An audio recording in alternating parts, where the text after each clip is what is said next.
everybody. It's hangout time. It's relax time. It's coffee time. It's drinks time. It's whatever It's the time you weekend. need it to be. How's it going out there? We've been quiet for a few, but we're back. My fault, but not my fault. And fixed, pretty much. I'm sure we'll get into it. And we got Claire with us. How's it going, Claire? Well, I'll tell you about my last night. There I was lying down on the couch under the doona because it's cold here and in the subtropics. We don't have heating. Well, at least we don't use it. And so I'd had 2 glasses of wine. It was evening time. I was snug as a bug, and spontaneous phone call from operator Starsky. Would you like to do an interview now for UATV? And I go, oh, right. Okay. Rally round the flags, boys. Get up. Theatre makeup. That's cool. Rally, brush your hair. Try and have a coffee to chase that wine Yeah. through. Yeah. Get my thoughts in order. Try to make some notes to keep my mind clear. Oh, my God. That's when I put Bailey's or Kahlua in the coffee because it really helps make that moment slick. So that was a bit of a surprise, bit of a gift from Operator Starsky. Yeah, that's cool. Hey, Duncan, there's progress on the van and all, the truck and all, right? Yes, indeed. It's on its way to Ukraine. Yeah, it's crossing the border. Isn't it in Ukraine now? I think it is. Yeah, I think it is. The last image I got is crossing the border. Or Across border. The border, it's in. Yeah, fantastic. Yeah. The truck driver, because yours went in a truck, right? The truck driver. Do you know that truck driver goes? I think he's a Ukrainian. I think he lives in Poland, but he just goes backwards and forwards all the time, as truck drivers probably do. But he goes from the border back to UK, picks up trucks, comes back to the border, drops them off at the border, and somebody goes from Lviv and picks them up and takes them from across the border for him. Yeah. And it's just a continuous flow of vehicles. But he's very stalwart, that guy. An amazing guy. And to watch them load those trucks, I mean, his truck's not that big. And when they load them, they put just 2 metal ramps down to the road. And they're as steep as, they're about 45 degrees. They're really hard to drive up and keep the wheels on those ramps. And they managed to get them up into the truck, and the truck's narrow. And, the photo of your truck just squashed into the big truck. It just squozed in. Breathe in and fold those mirrors in. There's not space here. So very exciting to see what happens with your vehicle. Yeah. Well, and speaking of the trucks and everything, Dunk, you've had the replacement one for a little bit now, and you've got the monster V8 diesel. But even though it's a diesel, how's the mileage been so far? Wow. You know what? It's not bad. It's only like enough 21. to feel it, but worth it, right? Yeah, it's sort of like 21 and a half liters. Gallons. What is it? Miles per gallon. Miles per gallon. Let's get it the right way around. Yeah. 3.2 parsecs. I mean, I've only filled it up once so far. I mean, I don't drive around a lot, so it's not too bad. So I think it's going to be a little bit more. Yeah, it's got a pretty big beef tank too, so I bet the fill up hits right when you go totally. But the other one probably had the same size tank. Yeah, exactly. It's exactly the same size. Yeah, absolutely. I think haven't those trucks got a tank and a half? A big tank, small tank arrangement? No, it's just got the one tank as far as I know. One big tank. Okay. Yeah. But my God, when you put the foot down, oh my God, everything changes color, because of relativity and all that. It's fantastic. Well, it must have. I've never looked that engine up, but Toyota is got great record for efficiency and getting a good amount of power out of X amount of fuel. You know what I mean? Like using the energy. And I can imagine their V8 diesel, like you must be close to 500 foot-pound of torque or something, right? Oh, it's massive. If not bigger, you know. I did see the numbers somewhere, but it's like, who cares? Yeah. just look at the smile on my face. Yeah. That's worth 21 mpg. What do you use it for? Just to drive yourself around, or do you have something heavy that you have to do? Yeah, the missus. Oh, I wasn't taking that one. Don't. No, that's horrible. And her wheelchair, basically. Yeah. She's got a bigger. The funny thing is, though, right? She just got a new wheelchair. She had this big wheelchair that goes in the back. It takes up like half the boot space in the Land Cruiser, and she's just got a new one, and it folds up and it's tiny, and it's like, oh, for fuck's sake! You have this huge car now, right? Yeah. Oh wow. My son and his girlfriend were living in New York because my son's contract was in New York for 2 years, and his German girlfriend. And they had rented a little car, and they were walking somewhere in an old part of New York, and she managed to fall off the footpath and break her ankle. Oh. So the first threat was, how awful, how are we going to deal with medical costs in America? And then the hospital that they went to brought in the social worker who said, oh no, New York will pay for your medical costs if you don't sue us. And so they had to sign the waiver, and then New York paid for the medical costs. And the result of the whole thing was she really did need a wheelchair for a few weeks because she had this plaster on her ankle, and she wasn't allowed to put any weight down. But they were living on the 4th floor of an apartment, and my son had to piggyback her up the steps because there was no lift. So he was carrying her up and down the steps for 4 weeks. It was a pretty funny outcome. But she had brilliant treatment. She's had no ongoing problems at all. What a mafia way of looking at the situation, though. You know, if you don't sue us, we'll hook you up and get you better. They couch it with, we care about tourists. Yeah. It's kind of like a tourist plan, but because they realize that tourists can't afford their medical system. But I think, because you have to sign the waiver, I think that's probably more the motivating factor of this. Yeah. My cynical side of it thinks that. Arthur Miller's just asked, am I in England right now? I'm in Australia. That's why I've got so many jumpers on. It's winter here. Yeah, similar accent, slightly more criminal. Yeah. Dubious background. Ooh, I'm going to turn off the phone. Yeah. But you know the difference, the true difference between Brits and Australians is when Brits stay over, they expect a spare bedroom. Australians just figure they're going to pass out on the couch they're sitting on already. Right?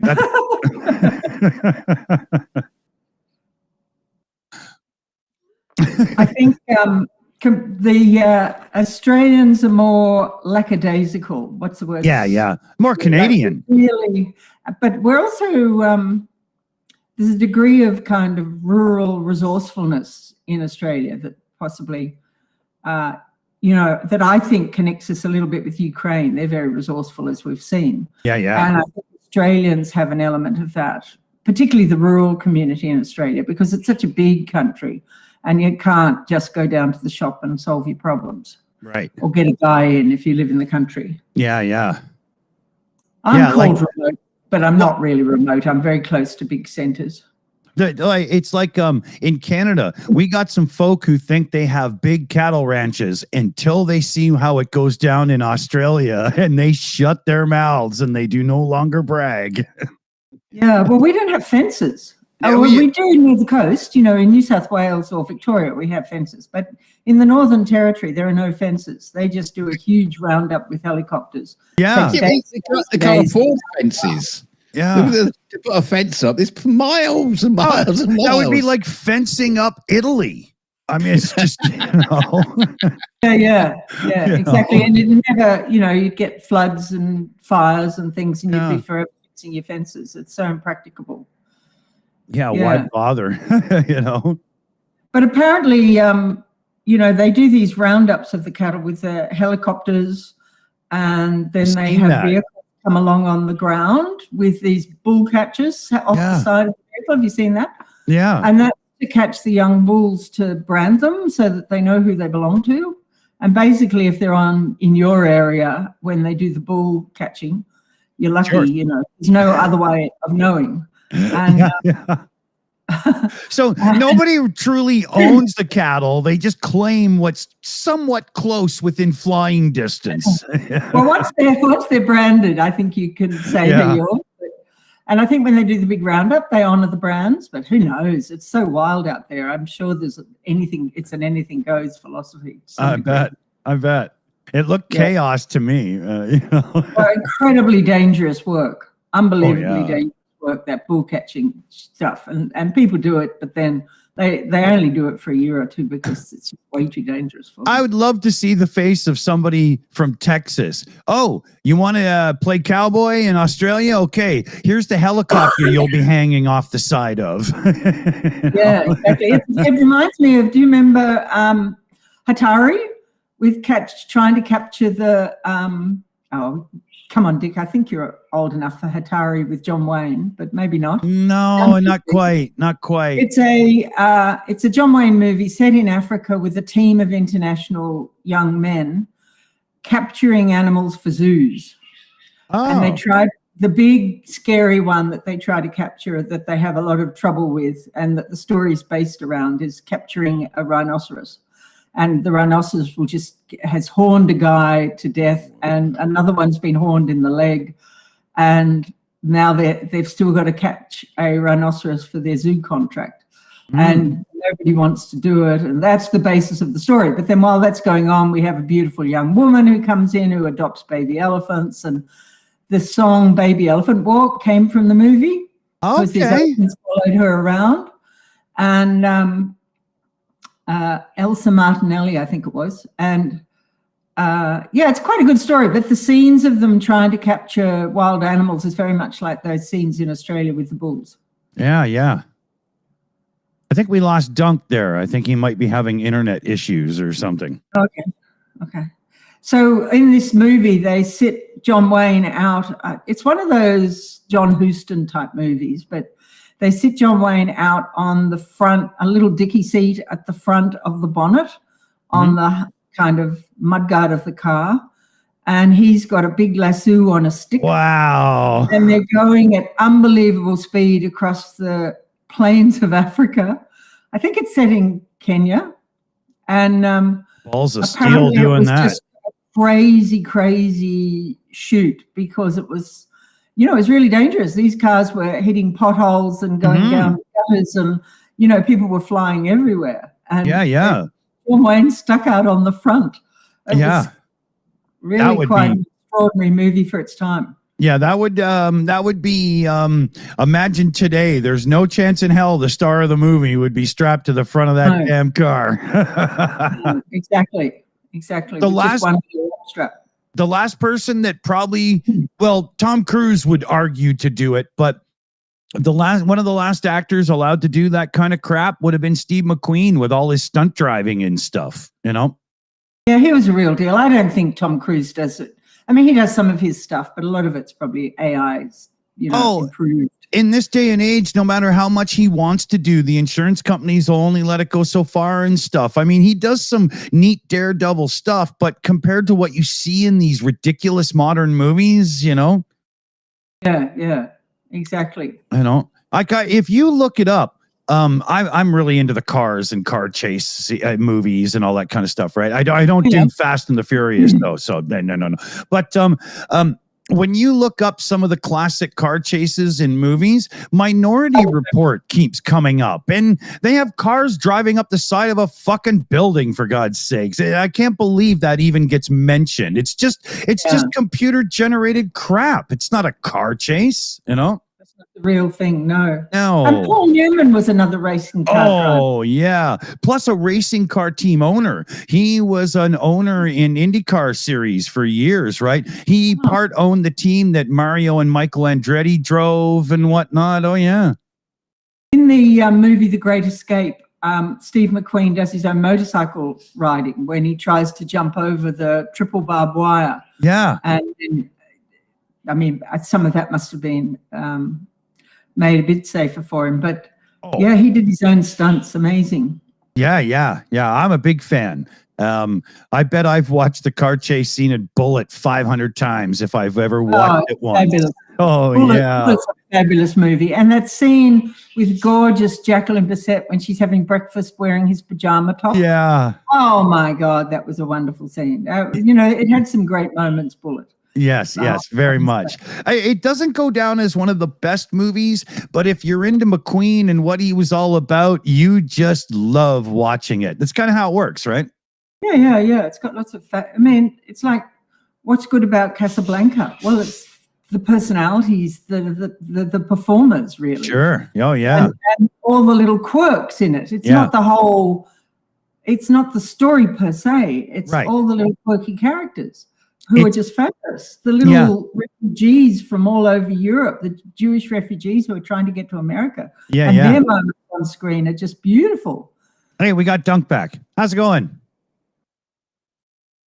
He's muted. Yeah. Here, I'll check your audio settings. You're really having some issues, aren't you, dude? Oh, it's got your default microphone built in.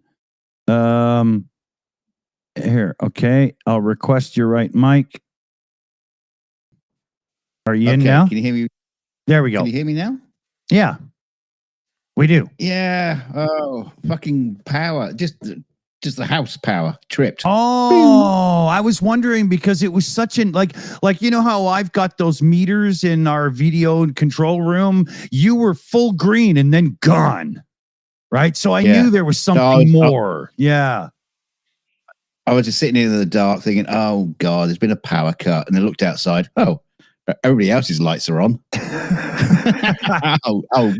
I pay the fucking bill? So now I know there's an electrical fault somewhere in the house and you don't know where. Brilliant. Oh, no. That's all I need. It's nearly always the toaster, Dunk. Just throw out your toaster and get a new toaster. I bet Yeah. Yeah, it is a new toaster. I think my wife already threw it out. She threw out a perfectly good toaster. It was a great toaster. She threw it out, got a new one. They trip your house every time. Yeah. You know what happened is that new Chinese toaster just installed a firmware into your electrical system and it's tracking you now. Maybe it's our new washing machine. Oh no, you didn't get one of those online ones. Yeah. It's like it was like a little what do you call it? A QR code on the front of it. Register your product. So you take a picture of the QR code. Now put your machine onto the Wi-Fi network. Why? If you do, they will brick it in 5 years if you don't pay a subscription fee. I swear, don't do it. Took it off immediately. I've heard the argument, dude, but it's great because my phone beeps when my laundry's done. Yeah, and mine takes 47 minutes for a load every time, so I just use my watch to set a timer for 48. I don't need and Dunk's gone again. Yeah, apparently somebody's posted that there's a weather issue going on in thousands have lost power due to weather, says M. Dow. Where? Oh, it's a tsunami. Oh, yeah. Tsunami's gone around the world a few dozen times by now. Yeah. Yeah, there's a tsunami going down in Canada right now because we're finding out that Gretzky is really in bed with Donald Trump, and that makes him not Canadian and not worthy. Let me get a drink. Sorry. Have you heard the latest in the Epstein file controversy? Well, what's the latest, Dunk? You tell us what the latest is. It's so fast moving that I can't follow it. I can be hardly bothered with it. You know those minutes of missing footage from the prison video. Well, it turns out that it wasn't even pointing at Epstein's prison, his jail room. It was completely somewhere completely out of the prison, and it wasn't looking at anything. Yeah. Oh, really? So they wouldn't have seen it even if somebody had gone there? No. There was a completely different staircase you could have got to it. Yeah. Yeah, wow. I just saw this further analysis of that as well, and I was left thinking how arrogant and how over self-confident could a bimbo like Pam Bondi and her staff be to think that the rest of the world is that fucking stupid? Wow. I think they assume that everybody's stupid because they have been so stupid so far, right? Yeah. Most of the people that voted for them, except for the ultra rich that want the tax breaks and stuff, are stupid. Sorry, but it's true. You know? Yeah. And they've been able to be convinced so easily. So it doesn't bother the Trump team what lies they tell, because if it goes bad, they just tell more lies, and it just goes on and on and on with lies, so that we just get to the point where you kind of toss in the towel. It's not about the reality of this or that situation. It's about eroding our trust in authority, or eroding our ability to control anything. It's a bit like what happened in Russia. You just keep giving disinformation so that nobody feels as though they've got control over anything. So they just give up and go away and stop being political. Yeah. Because it's too frustrating. Isn't that the ploy they're using? Aren't they using that? Russian yeah, anytime something comes up that doesn't work in their favor, they just pepper with other things to, evade and distract and whatnot, right? It's funny how with Epstein, it's not working at all, because a lot of the more conspiratard Trumper thumper was very, very into the Epstein conspiracy, or more maybe a bit of truth in there as well, because they're really chasing the Democrats that are caught up in this, but they're prepared to chase Trump for it. Well, that Trump used deep state and whatnot a lot in this, and now those same people that thought Trump was going to erase the deep state are looking at him as if he's the leader of it. And this drain the swamp. Yeah. And now it turns out he is the swamp. Yeah. And they're such liars. Why didn't they just forge papers and give us, to end the, you know what I mean? I don't understand why they didn't just make this easy on themselves and just forge paperwork and put out a bunch of things that said, Obama was there and go back in time into the 1800s and pick a few. But you know what I mean? I don't understand. Why didn't they just make this easy? I don't understand. Well, then they have to go to court and prove it, don't they? Yeah, but how do you disprove that paper isn't real if the original's gone and the new one's there? And the old one's not gone. It's just in the toilet at the moment. Yeah. A couple of shout outs to do here quick before we continue. Commander Prankster is welcome to the Hellraisers. So we've got new membership. Love it. Commander Prankster, big thanks. Awesome. And then if I slide on over to the other side here, Psychoblation, Dark Oblation, Holy Oblation, all the oblations wrapped up into one, with Silver Earth, threw in $6.66 with a direct Ko-fi donation. Huge thanks, guys. Thank you very much. I'm going to ask a dumb question. What the fuck is an oblation? I've Holy Dark, Psychoblation, and Silver Earth have been on our radar, I do believe, since because of our Ukraine coverage and whatnot. And I'm thinking oblation, oblast. Is there a connection there? I have no idea. I've never Googled it. Oblation's normally like when you remove something in surgery, like, oh no, that's ablation, oblation. Yeah, right. I know. Yeah, but I was thinking there must be an orc reference to it or something. Like you remove. You see what I'm getting at there? I'm not sure, but I bet we're about to find out. I'm Googling it. Well, we'll just Google ask, away. yeah. It's a thing presented or offered to God or a god. Ah, Also, it's like an like my obeisance goat. to God. It's a gift to God. Yeah. Okay. Oh my God, it's got some. So Holy oblation is saying either themselves or partner Silver Earth is the gift from God. I think that's probably right because they're responsible for that Xbox fridge you see right there, and that painting that was won and sent to me as well. Dick, that does not make you a god. Kind of.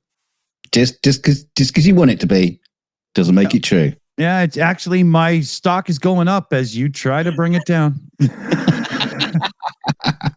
Yeah, just because you wished it.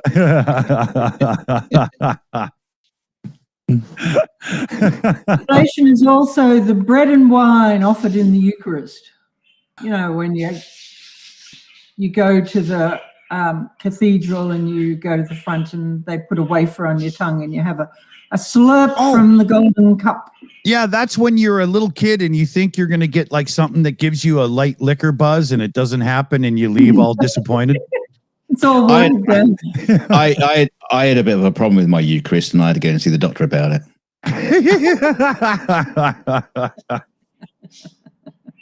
Gave me a cream. Yeah, I wasn't sure it was topical, but it sure tasted like crap. I just shoved it in my anus. Strange place to have taste buds. Oh, it's getting hot as all hot here. Is it? Yeah, we set a record yesterday. Funny enough, the official temperature was about 2.5 degrees lower than it was in my backyard, and I've got like real proper, weather sensors and all that crap with the little panels you buy and all that. And yesterday we hit. Just go outside and feel it and say, "Hey, it's hot." Well, yesterday it was 40 C, and right now it's 39 and still climbing. Oh no! Yeah, and yesterday I was out in that with my son running around trying to fix that shit that went down. I'll tell you a story after, everybody. Let me get one more beer in because I'm sure I'll be a little bit more colorful as I tell it. Yeah, I remember when it hit 4 degrees here. Yeah. Ooh. It hits, man. But Claire, like where I live, we're about a third of the way up the Rockies, or 20% up the Rockies on the west side, and we're in this little desert environment that it's very rare in Canada, but we do have one. So like right now, my humidity rating is 21.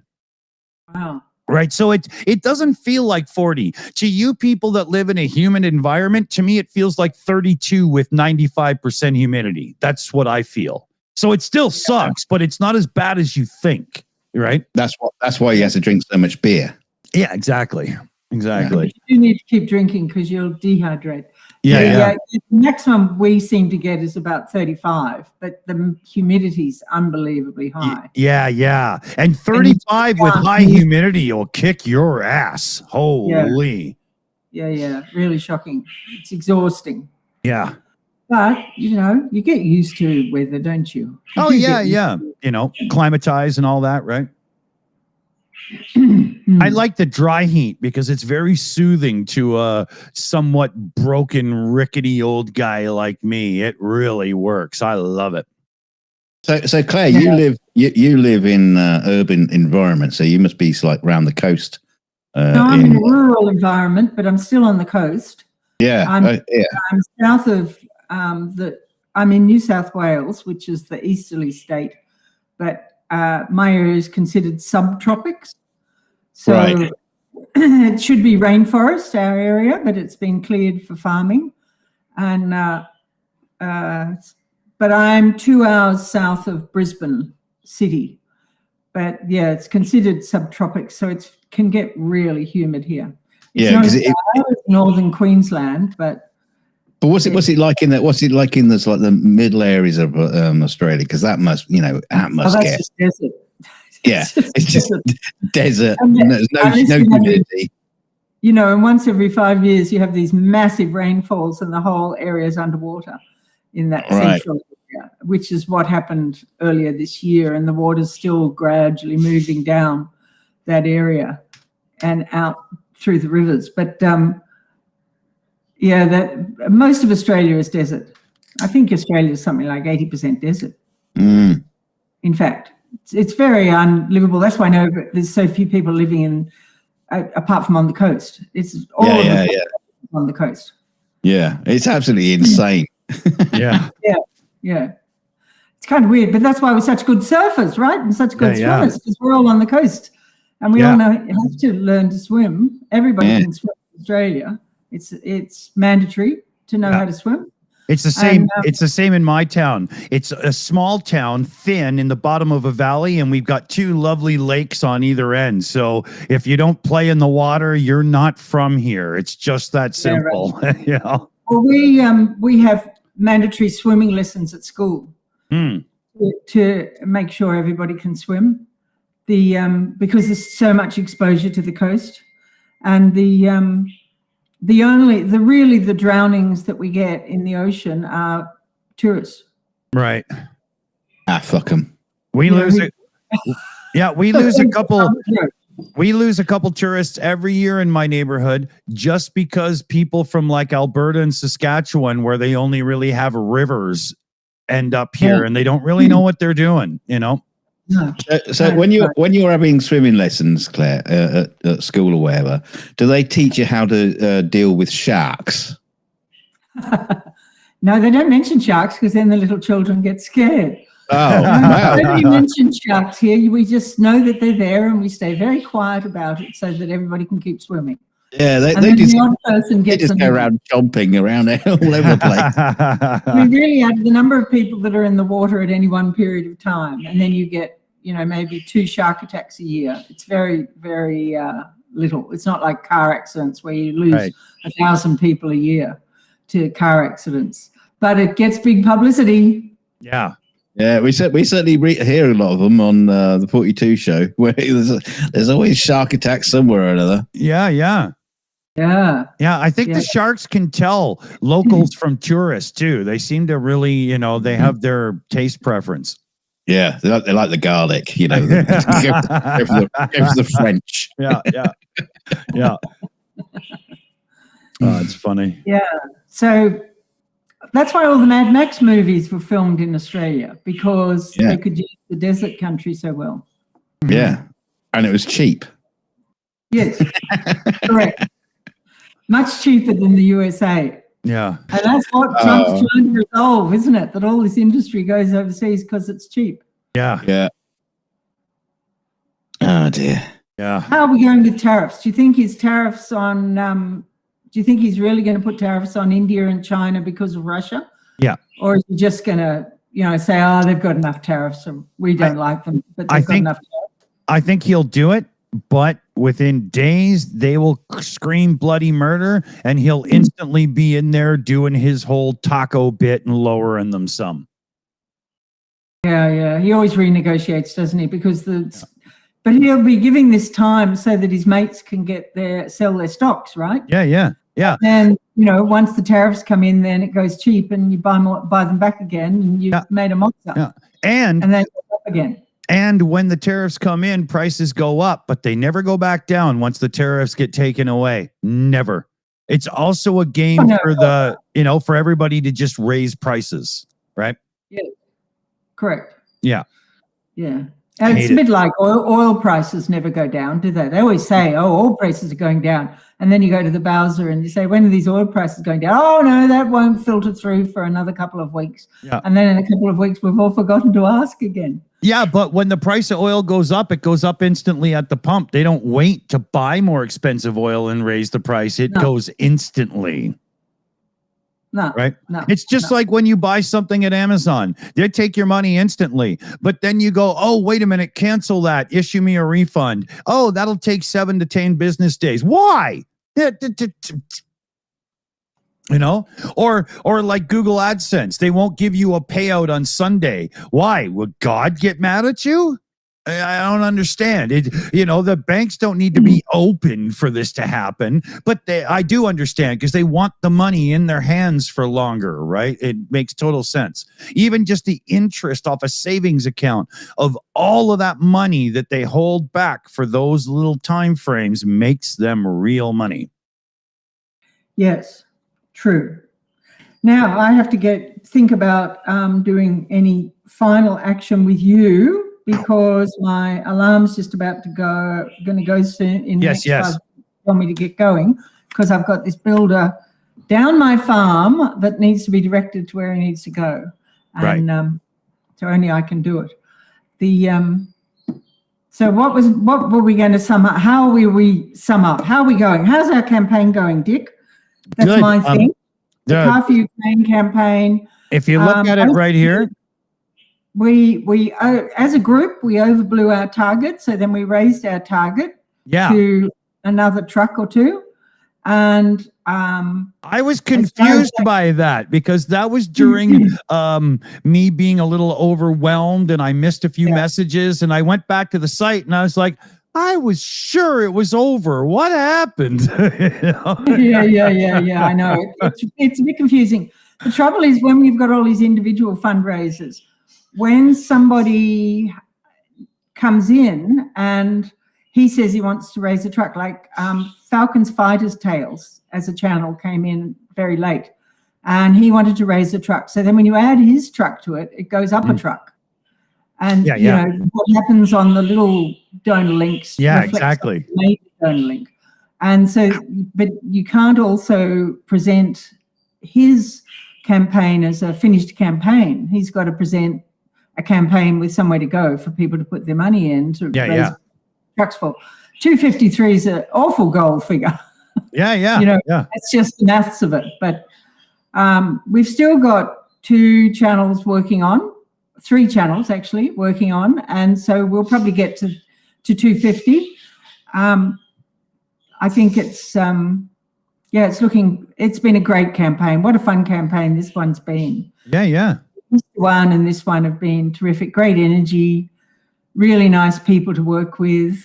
These history channels have been a revelation to me, and I think to all of us. I will say that at first I was like, I guess that could work, but then you start thinking, right? But then you start thinking about the kind of folk that watch history content on social media and so on and whatnot. And I started to think about income brackets and stuff. And I bet they're in a decent position that way. So it started to make more sense that what the bigger one there in the list was able to do so well. Everything. He did very well. He did very well. And he must have a slightly more affluent group, because exactly. By comparison, one of the other ones is an academic, and he got a lot of donations from his students. So they all came in as $10 each. So that was like a lot, whereas History of Everything got $100 donations. From at least, was kind of like the average. The other guy got $10 as an average, and it makes a big difference, even though he got lots and lots of donations. It really puts down what you can do.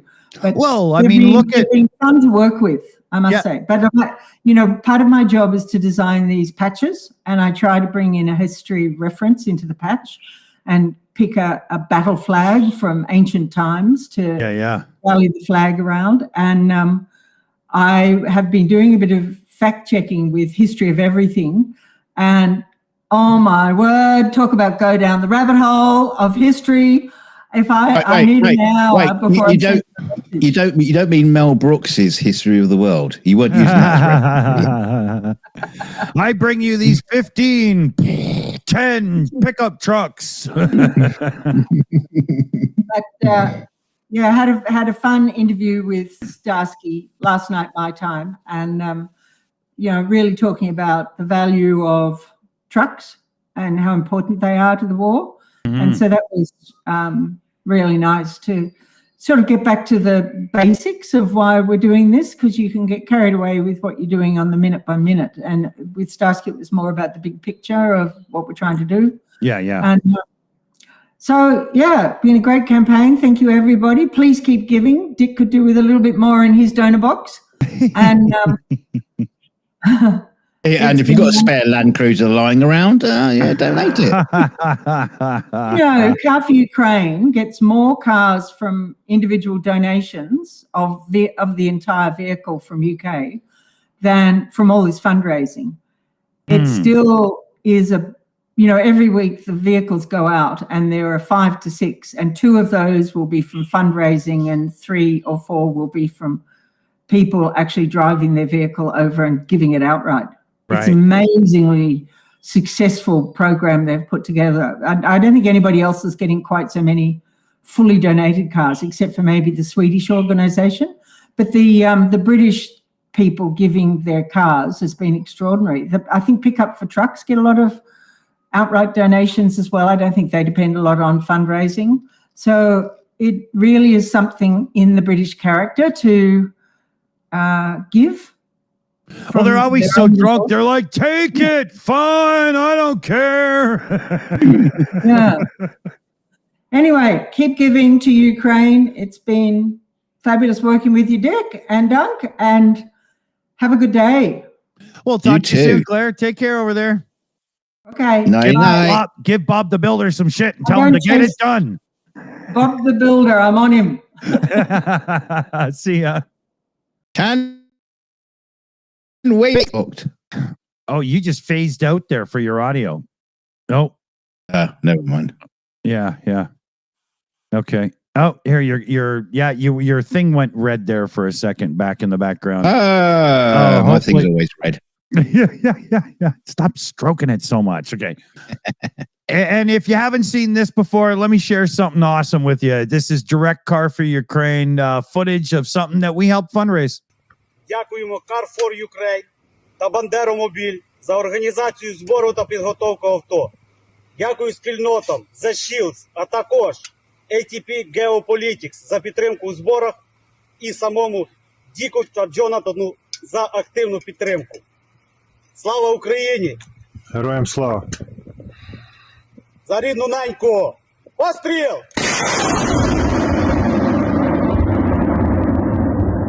Постріл! Постріл!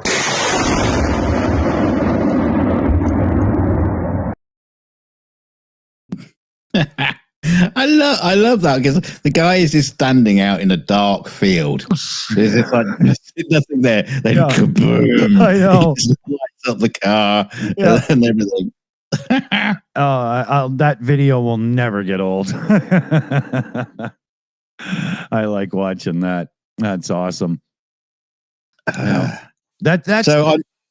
I noticed that when the Cars for Ukraine get the trucks in, they paint them all that khaki green. Yeah. Do you think we can get them to paint mine Shills green? Yeah.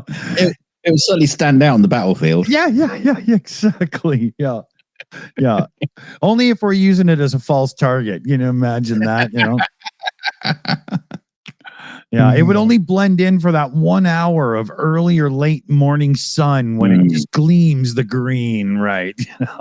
It would just confuse the Russians. They'll just go, what's that? There's a green goblin out there. Oh man, Spider-Man Nemesis come, we run. Don't shoot it. It's beautiful. That's what we need. We need LSD donations for the orcs. Just get them wasted on LSD.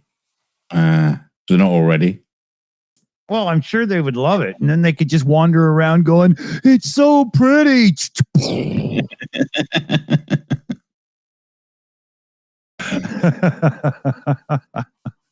So we could send a shitload of hippies out there to put flowers down the rifle barrel. That would probably be enough to screw up the windage of a Russian rifle. So let's see what else is going on. You know what's going on? My beer's empty. Hold on. Oh no! Dun dun dun dun. That's the news people need to hear. Headline news on Fox. Dick's beer is empty. Dun dun dun dun dun. Blame Biden. Blame Obama. Holy shit, man. When I got up, my back is nowhere near better as I thought it was. That was, I almost fell over. Yeah, I could see it as you were sitting down. Yeah, just keeping myself straight, you know. Yeah, I can feel it. Yeah, man. Oh, shit. Well, what are you going to do? You know, yeah. Should I tell that story? I'll put 5 minutes on the clock so I don't fucking ramble or something, you know? Yeah, I'll go and do something interesting. Carry on. So yeah, we missed a couple of shows there because everything's been going weird in my life with a thing. My son is transitioning to being a person with disability. A lot of you probably know, he's very much on the autism spectrum, and I'm the parent, right? He visits his mom a bit, he visits grandma a bit, but it's always been me. So as he's transitioning to, being somebody who collects a little bit from the government as an adult who can't really hold down a job, yeah, he's very autistic, right? You have to go through all these hoops and jump and so on to get it all done, and away you go. Now, as it's got to be in that age, his mother had jumped in and started doing some of the forums, and I was like, hey, all right, here we go, finally a little bit of help. But then she stopped telling me what was going on other than she was going to start it. And then just 5 days ago or something, 6 days ago, whatever it was, Thursday, Friday, I logged into my disability payment thing and noticed they had taken him off of mine, which means that he is about to receive for himself. I had no idea. So I jump into action. I call these people. I make meetings and stuff, and I'm running all over God's green creation until like yesterday afternoon, appointment, this and that. I get it all solved, so it's all fixed. You know what she tried to do? She tried to reroute my son's upcoming disability payments from coming to the bank account that him and I have set up for him, so it's all good and done and whatnot, to her and a bank account that she had set up with them and not told me about, and she was going to try to insert herself as the one in charge of things. She hates my guts, not for really any reason. I mean, she took off when the child was 3 because she wanted to be a fucking stripper. So who should be mad here? I don't know. But and she was literally trying to make it so I would have to beg and plead with her every time we just wanted to go out and grab McDonald's for lunch or something, and so on. And oh yeah, so I've got it all fixed except for one last appointment. But I'm somebody who lives with fibromyalgia. I'm on disability, and all this running around and having to see people in 36-degree heat and stuff. And my son and I, we don't drive because our budget's been too low for the last bunch of years, right? I'm just starting to try and save up right now to get a car because we got to move in like 14, 15 months. And if I don't have a car, there's no way I'm going to find a place to move. And and then yesterday afternoon when we got home from their last appointments, everything's locked down and solid, and I am victorious. I have fixed the situation entirely. The people at the ministry are now very concerned that she even tried this because he's been under me for years, right? It was so stupid to even try. But it was all too much, and my body just shut down. My entire back feels like a piece of oak, and I'm really having a problem even functioning. But, a couple of beers, it's helping a little. Oh, doorbell, 1 sec. That could be that thing I need. Hold on. Oh, is that the guy who came round earlier, delivered the thing, waited 5 seconds at the door, Dick was upstairs, ow, ow, ow, 20 seconds to get to the front door, and the guy's bugging off. Didn't even wait for Dick to get to the door. And apparently, he's on camera on the doorbell thing, and he was like, he stood there for 5 seconds to make a delivery. What a git. Was it that guy? And that was the last piece of the puzzle I needed. Courier delivered, signed for a document that has to be put in tomorrow. I'm done. Yeah. It's over. I was just explaining the backstory to that with him like trying to deliver before. Yeah. On. Yes, son of a bitch. They stayed for only 5 seconds at my door when I need to sign for a document. Like, come on. I've told him that. I told him. I know, but I'm still so frustrated with it. Like, seriously. It's so fucking dumb. You know? I mean, we get it all the time with delivery saying, you get a thing through the door saying I couldn't deliver. I'm sitting right here. I know. Front door. Yeah. What do you mean? They're so the poor drivers are so overworked that they know they don't have time to wait for you because it's gonna screw up their fucking route. That ain't right, man. That ain't right, you know. Well, you could at least try ringing the doorbell. I know. Okay. Yeah. You know. I know. But because they fixed it so well, I'm gonna call their hotline thing tomorrow or whatever and praise them for actually fixing it for me because You know, I mean, I'm not going to bitch about something and then have them fix it and not then follow through and go, thank you very much. Right. I'm not going to do that. Right. Yeah. That's fair enough. Yeah. I know. That's awesome. Oh, yes. Oh, man. You know what? I think I need an extra 6 beer for tonight. I'm celebrating, fellow babies. Yeah. Papa 1, Mama 0. Oh dear. Awesome. Oh, hey, big shout out here, Petra Olsen. 269 Swedish kroners with love to Ukraine. Where Russians go, darkness follows. You're not wrong, Petra. That's a good addition to the super chat. Love it. Hey, thank you very much. We'll get it into the fund as soon as YouTube pays Google and Google pays us. That's how it works. Where did that go? I didn't see that. It's in the I've got fan funding open for one of my live chats, right? So I can see it. It's right there. It's probably from too long ago because I let it last week. Yeah, I let it sit. Yeah, you got to go back a bit. 404 timestamp. So, yeah, that was like almost 29 minutes ago. Sorry, Petra. All right. So, yeah. Wow. I have to get myself together here. That was just the last thing. I'm so excited right now that everything's coming up Millhouse. It's awesome.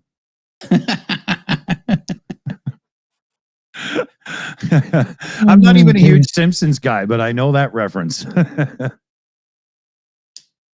thought Millhouse was always everything always goes wrong for him. Yeah. And in one episode, he said, everything's coming up Millhouse. Right. Okay. Yeah. It's probably one of the 20 episodes I've ever seen or something, Yeah. Series 46, episode 209 or something like that. Yeah. Totally. Oh, dear. All right. Okay. Oh. Yeah, I am sore, though. Yesterday, I spent like 2.5 hours just laying on the hardwood floor in my living room. And I've got this, what are they called? Like a TV tray, in the 70s, everybody would fold them open and eat in front of the TV.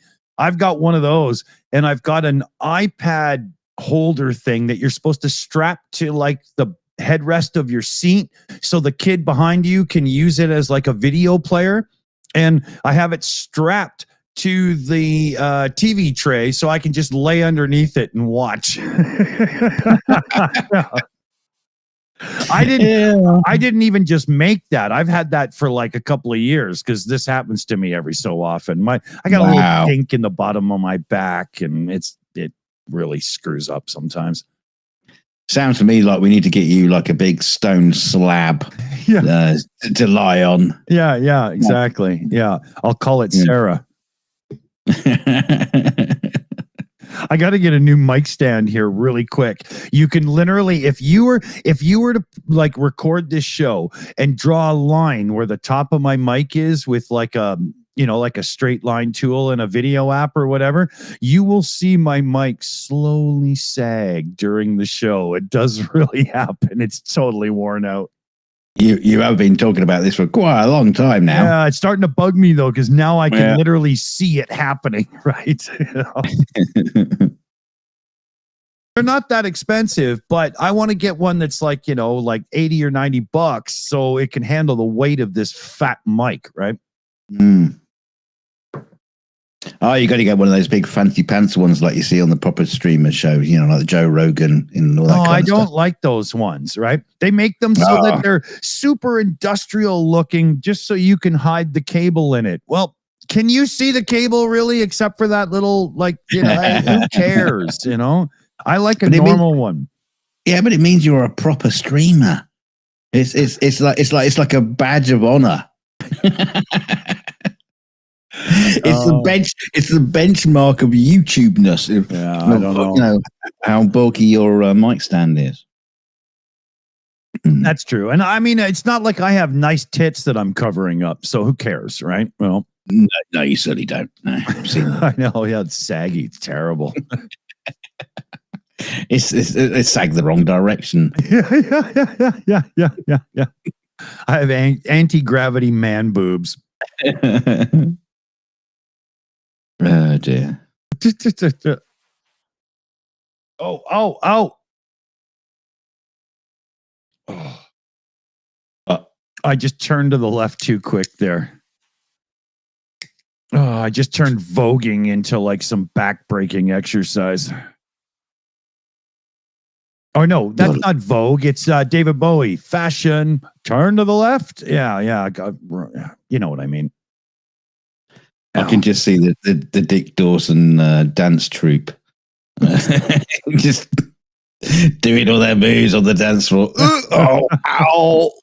Ow. You should take up breakdancing. I actually, when I was young, knew how to do a few of the moves. I'm sad to say. I truly did. Right? But I also had a pair of pants with like 24 zippers on them. So, I used to hang out with a guy in the guitar community, and he said, back in the day, my name was Dr. Chill, and I used to break dance there. And this is like this big, like 6'2" hulking behemoth with a beer belly, and it's like, you were a break dancer. Yeah. Fuck yeah. Drops to do the worm, goes through the floor. Just lays there. Yeah, exactly. Just hits like wet cement. I did see an awesome video. I think it was around that time you had the Olympics with that Ray Gunn, the Australian break dancer who was fucking hopeless. Oh yeah. Yeah, and there was loads of breakdancing stuff coming up on the YouTube recommendations, and there was this 80-year-old guy doing breakdancing. He says, "I've only been doing it like for 3 months," and he's like spinning on his back. Whoa. Yeah, it was fucking amazing. I remember back in the day when breakdancing hit, I learned a few things, just simple things. But I remember watching somebody try to learn the windmill, and I was like, I ride my BMX over massive jumps and stuff, and I ain't got the balls for that. You got to be crazy. Yeah. Yeah. I mean, I remember watching the breakdancing stuff back in the day. When was that? Like the 80s? Yeah, it's like 80s and 90s. Yeah. And it's like, they've got these big sheets of cardboard that are all, spinning on it. Well, for one, where the fuck do you get a big sheet of cardboard from? Because I don't know. Yeah. We didn't have Amazon, so you could, order like a 1 meter long piece of pipe that comes in a box the size of Manhattan. It just didn't happen. You couldn't get cardboard boxes that big. Yeah. Well, like up here, you could use like a big washer dryer box and stuff, but your versions are smaller. So you get a smaller box. Yeah. It just didn't happen. I don't know whether it seems such a technical breakdown. For one, we could never do breakdancing as kids because we couldn't get the cardboard.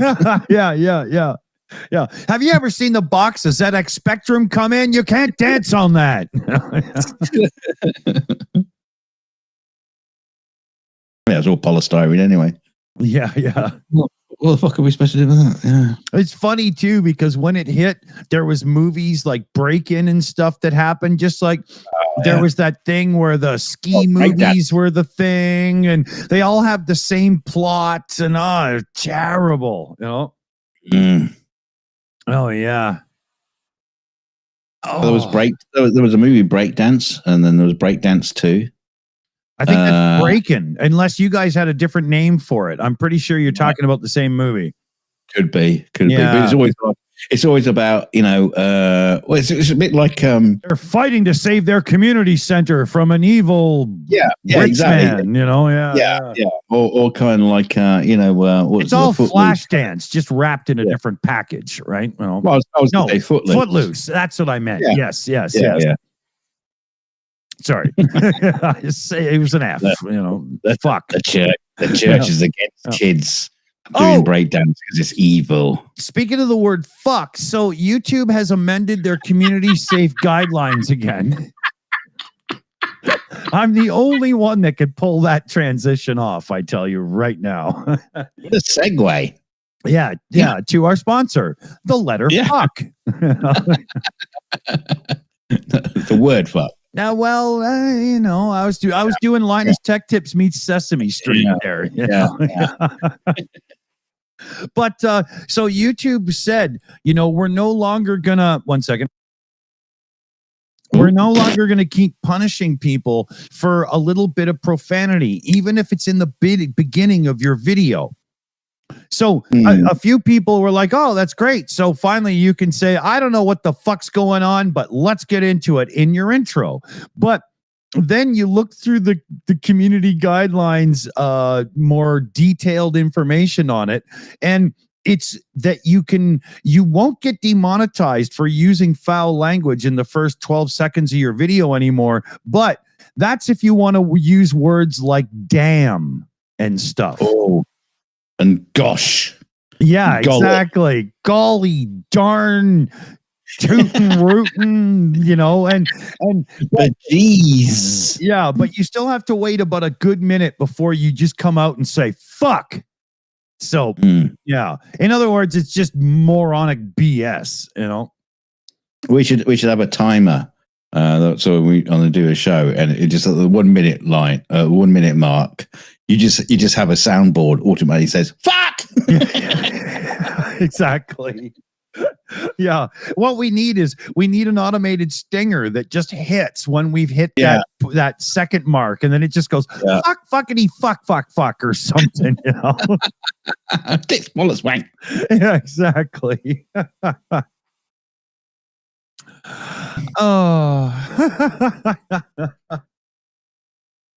Yeah, we got your back, YouTube. We got your back. Yeah, exactly. Yeah, UTV and Ham in the chat, cheese and rice. That's one my son uses. My son won't swear. He doesn't even like, light swears. He'll watch movies that has swearing in it. But then when he does his whole repetition thing, it's called scripting in the autism community, he edits things. So if somebody says Jesus Christ, he says cheese and rice when he says it. Does he ever say Jehovah? Well, no, because he knows he'd get stoned to death, right? He may not be British, but my son is probably one of the biggest Monty Python fans the world has ever seen. He's well educated. Oh, you damn right. Yeah.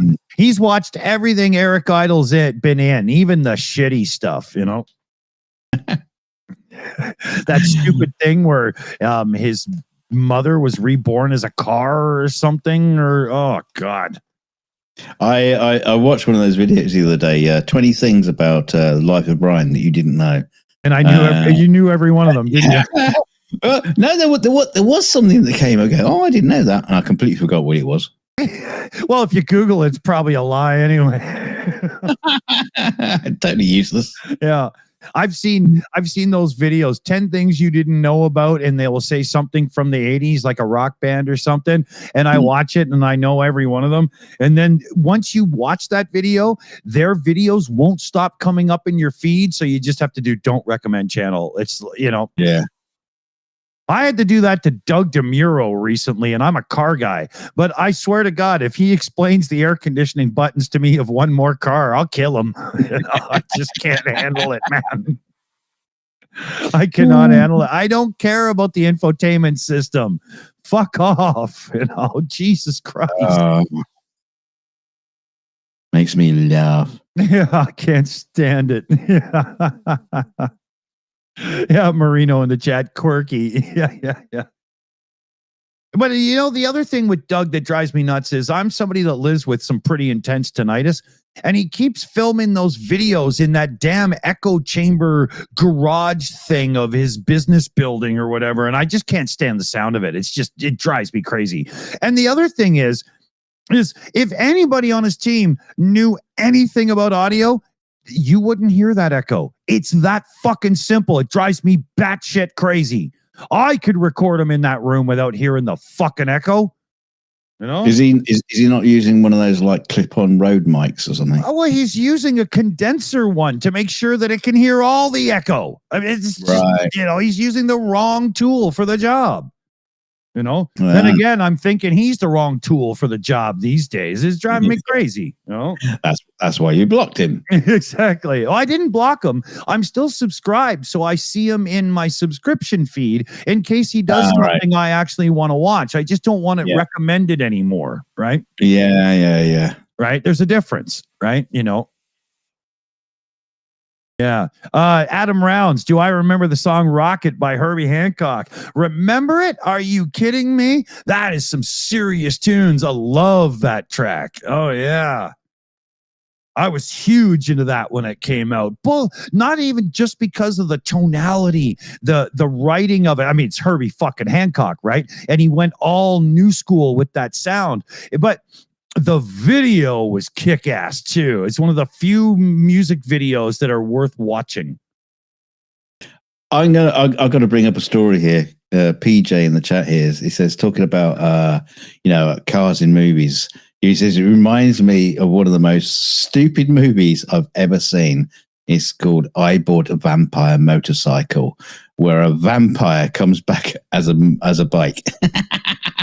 Yes, and the funny thing is, I remember that being reviewed on TV years and years and years ago, and there's a famous scene in it where the guy takes a shit, and the shit is talking back to him and jumps out the toilet and tries to go down the guy's throat and all this kind of stuff. Now the funny part of this is years and years later. When I first got into film visual effects, I was working with these guys, and we was like making kind of like some bits for a promo movie, as a spec movie sort of thing. Right. And the guy who was there, he was going to play one of the characters in the thing, and I was talking to him about it, and his name was John Wolskull. And it turned out that he was the writer and producer of I Bought a Vampire Motorcycle. And now he's lining up to be an extra in something, right? Oh well, we made a whole bunch of short movies together, loads of really funny stuff. But he was a good guy. But he was the writer and producer of I Bought a Vampire Motorcycle. I couldn't believe it. And it was like 10 years after I saw it talked about. And, it was brilliant. It was brilliant. Years ago, I'm talking back like 1991. In Gastown, Vancouver, there was this cool sort of Spanish villa type pub restaurant place called The Anchor, I believe it was called. And the guy who was starting to do bookings because they wanted to bring live music in had seen my partner and I at the time in the band, not partner, but do our acoustic jazz duet set that we used to, it was our second band, right? And so he brung us down there to play a couple of gigs and do our thing. And it was... I've half lost myself. What was the story you just told? I was talking about meeting up with the writer producer. Oh yeah. So we play this gig at the Anchor, and there was this guy, D movie maker producer guy, not B, not C, but D. That watched us, and he come up to us after and said, "Hey, I couldn't pay you much, but I'm shooting this, low budget movie. Would love to have you guys as the band in the bar in this scene, So we ended up hooking up with them, and we show up at this pub.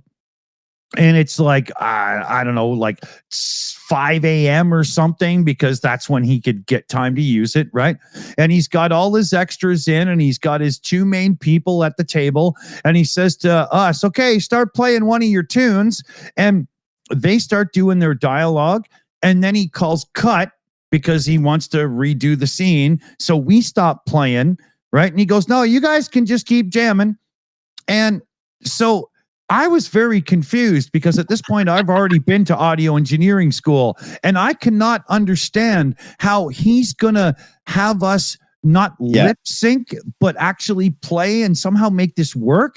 And then he showed us the dailies or whatever, like at a little hangout at another pub a little while later.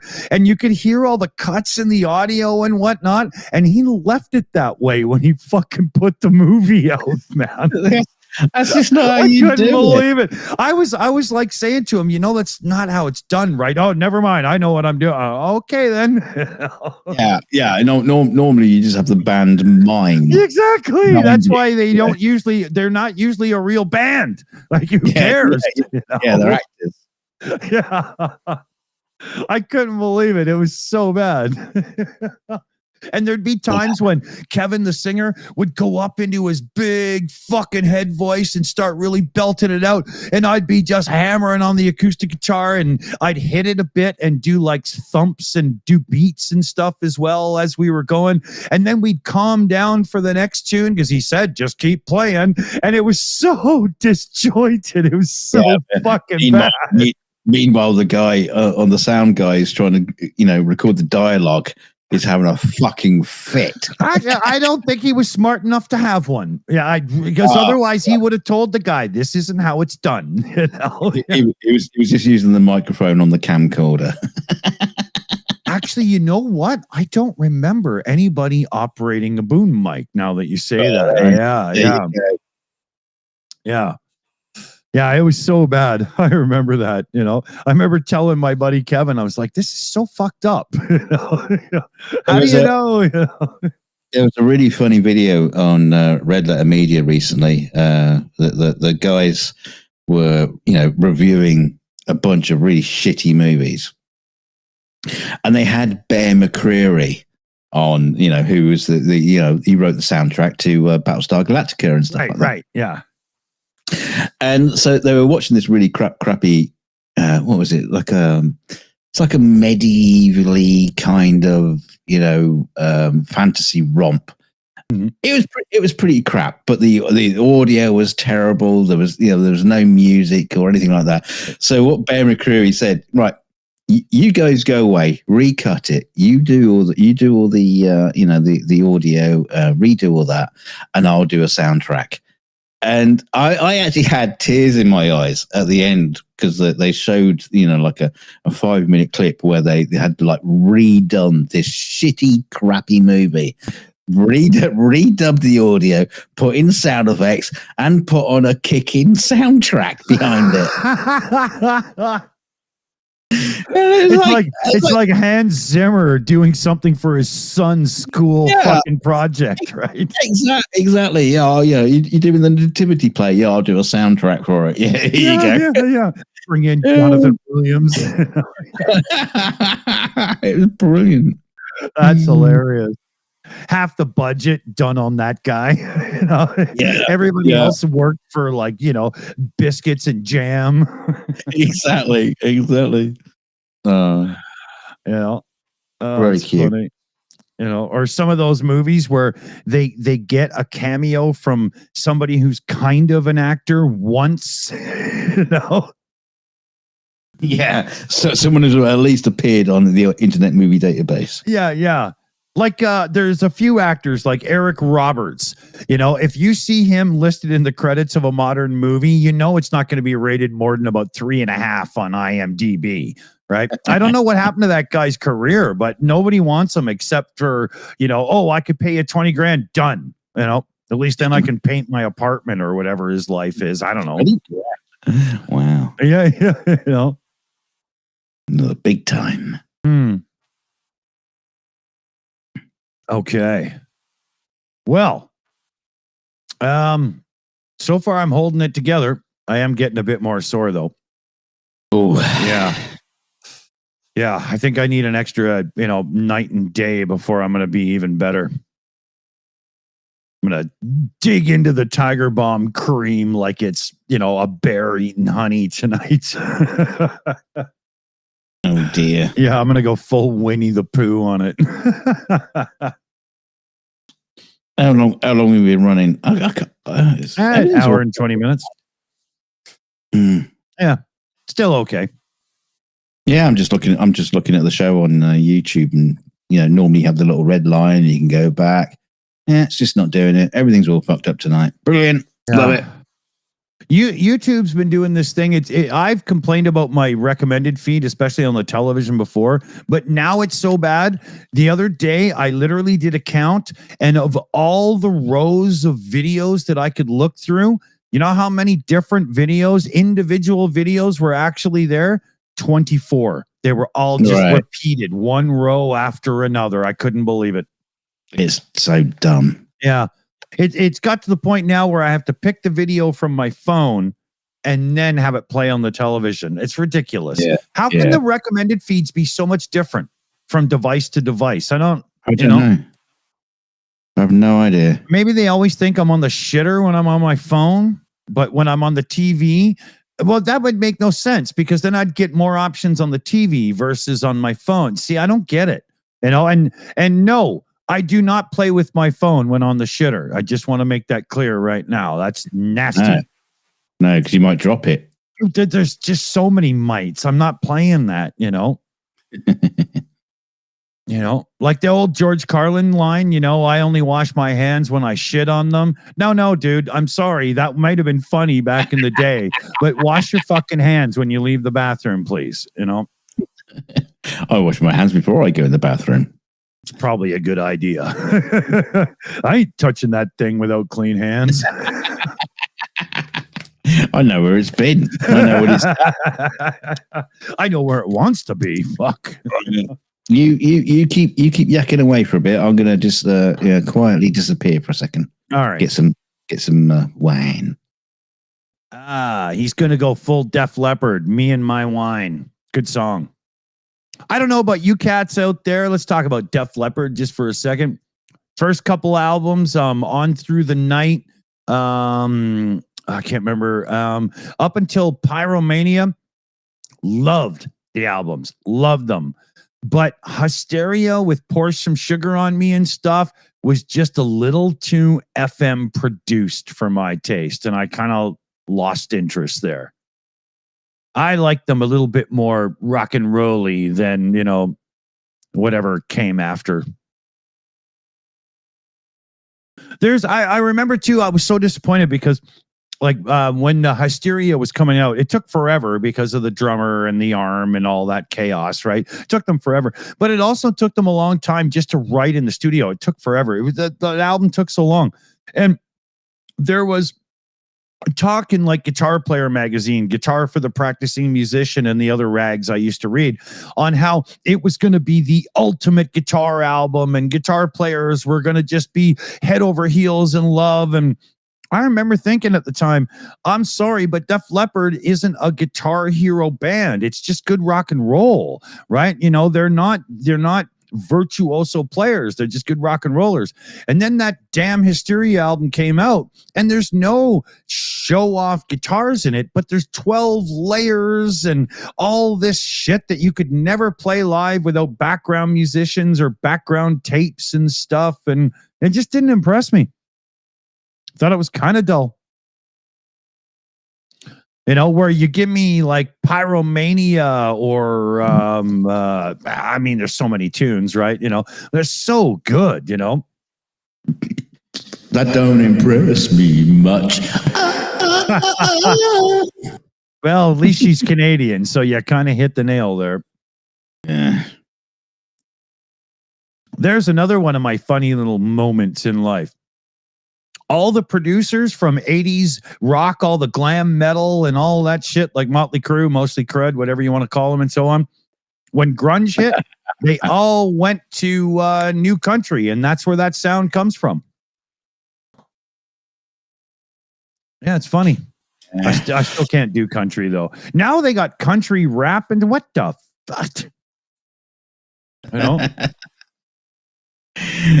No, I was thinking about this the other day because I was as a clip came up of oh god, what was that movie? Oh brother, where art thou? Oh god, and it's like set in isn't that like Martin Lawrence or somebody useless like that? No. It's George Clooney and oh god, what's his name? No, I can't remember his fucking Freeman? name. Doesn't matter. No, he's from Roseanne. What's his name? No. Goodman. John Goodman. It's got John Goodman in it. I think it has. But anyway, the point is, it's during the Depression era of America. It's 30s and stuff like that, and you just basically got this. The basis of the story is you end up these like three guys who escape from prison, and they end up forming a band, and the funny thing is about this whole thing is it's like they're talking about old timey music, and they're recording old timey music, right. And this is the 30s, which for us is old timey music. Yeah. But they're in the 30s talking about old timey music, right? Right.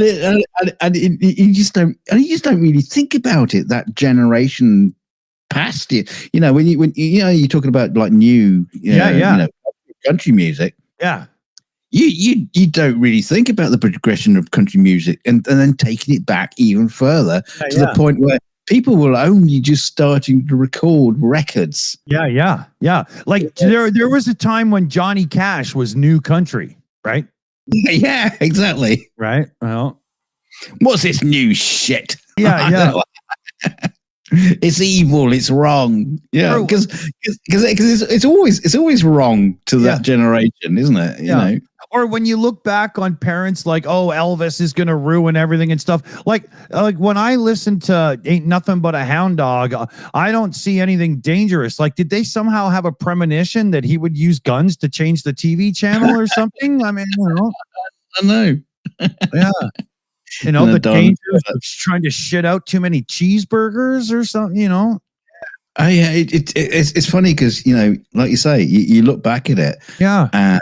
And it just seems so innocuous. Yeah, exactly. But at the time, it was like satanic and evil, and it should be destroyed with fire. Yeah, and when you want to see something that's kind of evil, of all those musicians from way back, how come Jerry Lee Lewis still doesn't get stick for marrying his fucking cousin? Freak, the hell is wrong with you? It sucks too because my son and I always rock out to Great Balls of Fire. He loves that tune, but so I don't tell him. Right, I'm not gonna. Well, I mean, you're not gonna be playing any Gary Glitter to him. That's for sure. Yeah. I think there was a YouTube video by Professor of Cock. Yeah. The guy you hate talking about. I didn't watch it because neither did I. As soon as I saw that fucking thumbnail and title, I knew where he was going, and I just put not interested. But the interesting part is it was what the conversation that he was going to be having, that a great rock and roll ballad. Or do we say like a gig, great live song, whatever? Yeah, it was a stadium anthem. Stadium anthem, and I don't know which one of those it's going to be from Gary Glitter because he had quite a few. No, in North America, there's only one. Rock and roll. whoa, hey, because we play it at every hockey game and fucking until he became a creep, right? Oh, okay, got it. Yeah. Otherwise, we don't even know who he is, right? And most people, if you do, whoa, hey, they'll go, oh, the hockey song. They don't even know it's a real tune, right? Right. Okay. Yeah. It doesn't surprise me because I don't think Gary Glitter really made it I think he tried to cross over to the US. He just didn't make it. Yeah, no. Yeah. But his backstory is a fucking weird story anyway. I'm surprised there's not a movie about it because not at this point, because that's an ending nobody wants to see. Well, yeah, he was hanging around in freaky circles. That's for sure. Hanging around in bars. Oh, I'm a lumberjack. I might be getting confused with Jimmy Savile, but it was like hanging around with a guy who had basically a chip van. And it was like famous for a chip van, but in the meantime, better than handing out ice cream. But I get where you're going, you know. It was like hooking up with young girls. And all this. It's like Epstein divided by 10. Can I just, you know what? I can't do what I was about to do because nobody here but if this video ever gets to the ears of somebody who finds younger girls attractive, you sick son of a bitch. They don't know what they're doing. Why? I just don't get it. Don't you want to be in a situation where you're like, wow, that was fucking, I don't get it. I don't get it. You creep, you fuck, you should be shot and pissed on. Oh, no, not necessarily, because you might be 18 and you're into younger girls. I mean, that's all right, isn't it? And nobody 18 watching this. Well, when I say you're 18 and you're into younger girls, as long as they're, 18. Yeah, exactly. 17, see, it's problematic. Yeah. I can't fathom the attraction. Like, can't you just go, oh, pretty girl without going, I just, what the fuck, man, Yeah. Don't be Costanza. You don't stare at the cleavage. You just take a quick look and move away. It's a Seinfeld joke. Yeah, you just take a photograph. But yeah, I mean, I just don't get it.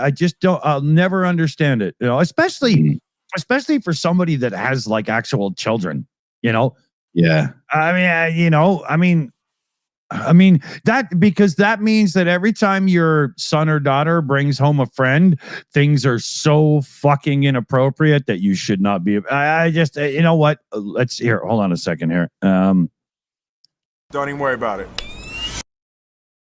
Oh, what? What I just did the Will Smith erasey thingy. Yeah. Oh, yes, that's what we were talking about, young girls. It didn't work. Fuck. What an Einstein you are. Hey,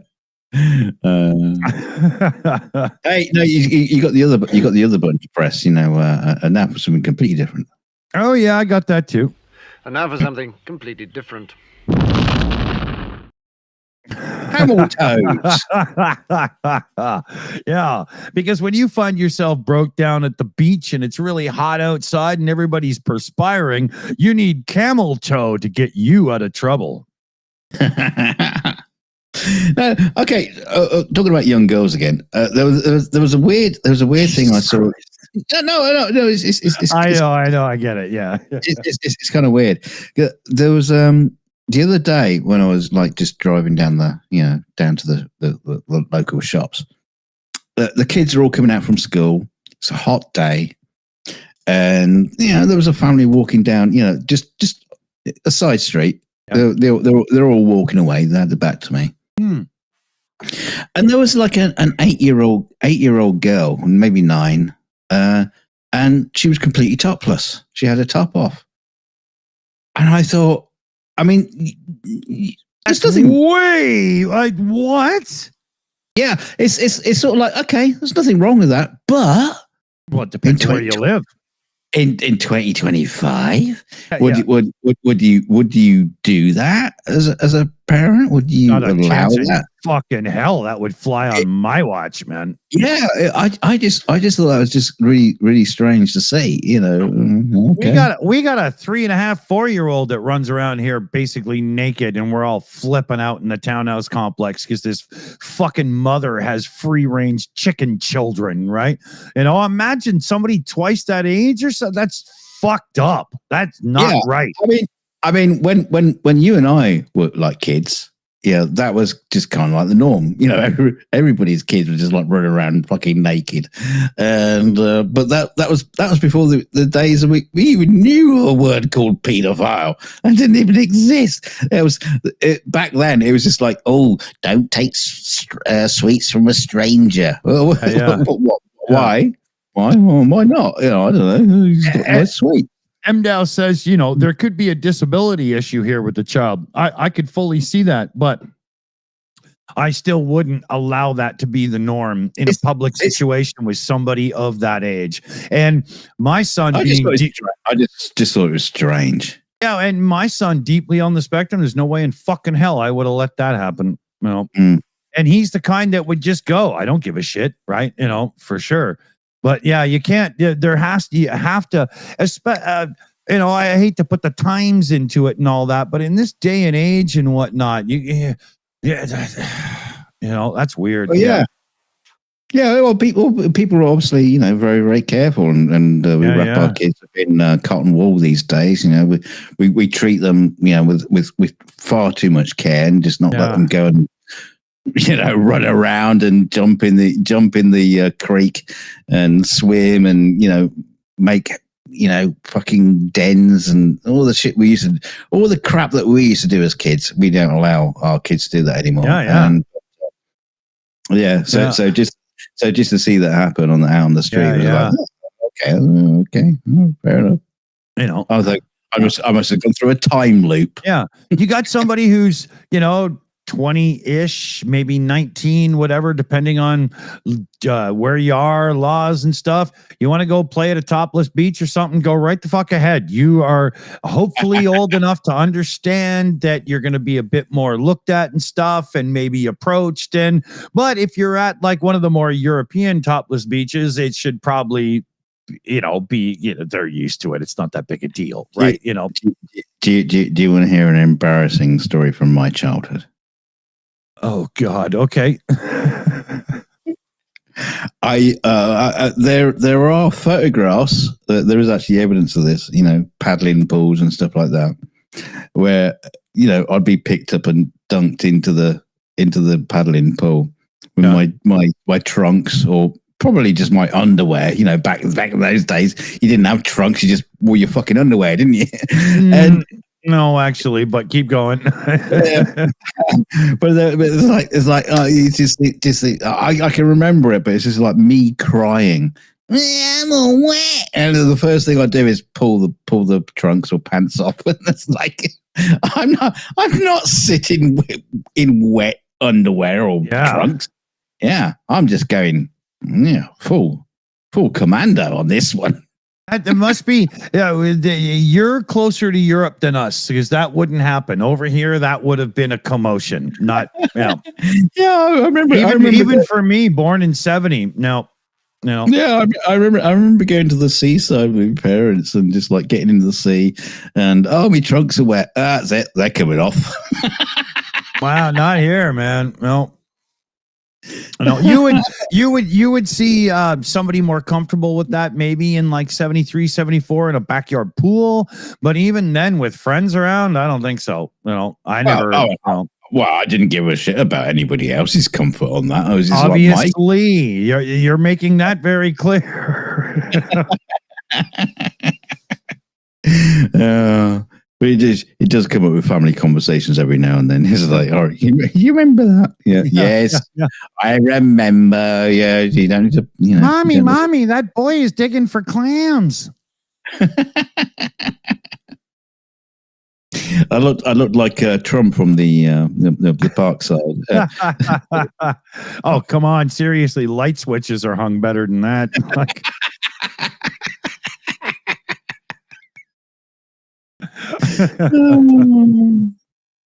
Oh man. Okay. Oh, I am getting close to my limit here. I've said it before. I've got an old shitty chair, and with the state of my back right now, I'm pretty much. Well, Oh, we got to sort this shitty chair situation out. yeah. Well, with Felix and I, we have a 14-month countdown to where he ages us out of this place we're living. It's a situation where you got to have younger, like school age kids. Otherwise, that's kind of how it works. It's a subsidized place and whatnot, right?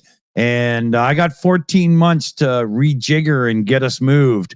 And I need to be purchasing a vehicle and driving by the time we're even searching for our place where I live. So this chair can stay for a while because right now it's emergency. I'm putting money in the bank for a car.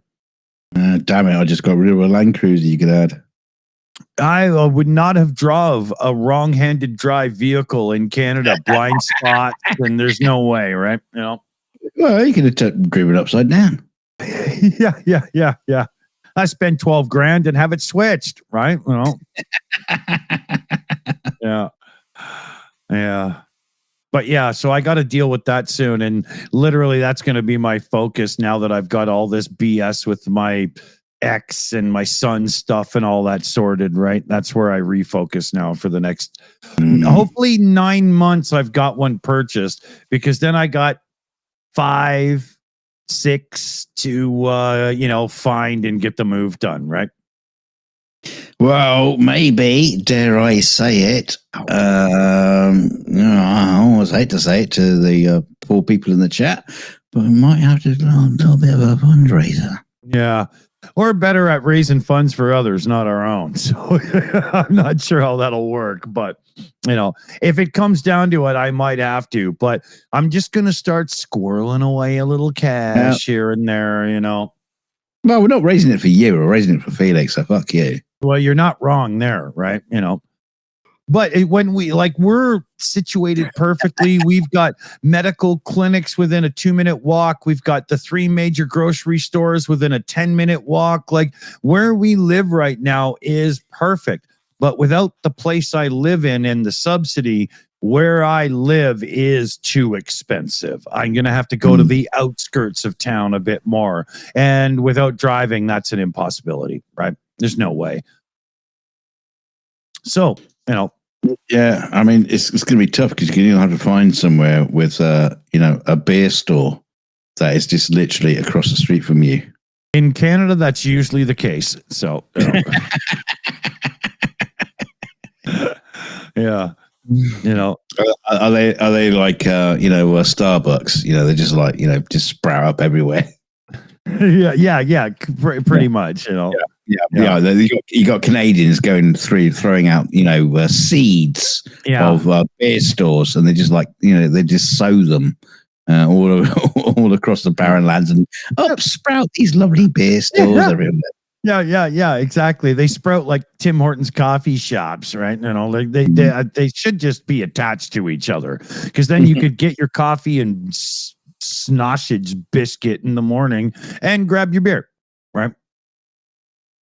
Like probably a good thing. Yeah. Grunge thing in the chat says I need my own brewery. I've actually thought of trying some of that homebrew beer, but as I understand it, it's a little bit more old school than new school, and I wouldn't be able to just put a tap and literally have like 2 taps beside me so I could fill drinks as I go on chats, right? That'd be pretty cool. But I don't think it works that way, and I don't have enough space. Yeah.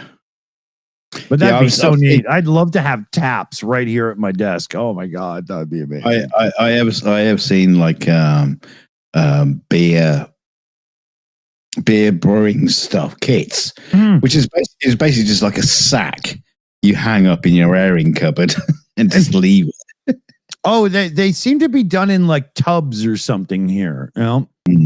Yeah, but everybody I've seen that does it locally anyway usually has taken over the laundry room to the point where their wife hates them, not just because they're an alcoholic, but because they've made it a problem for the home. Yeah, but thankfully you don't have a wife. That's true. Actually, it's not always thankfully because fuck, man, it's been 17 years and she still makes things so difficult.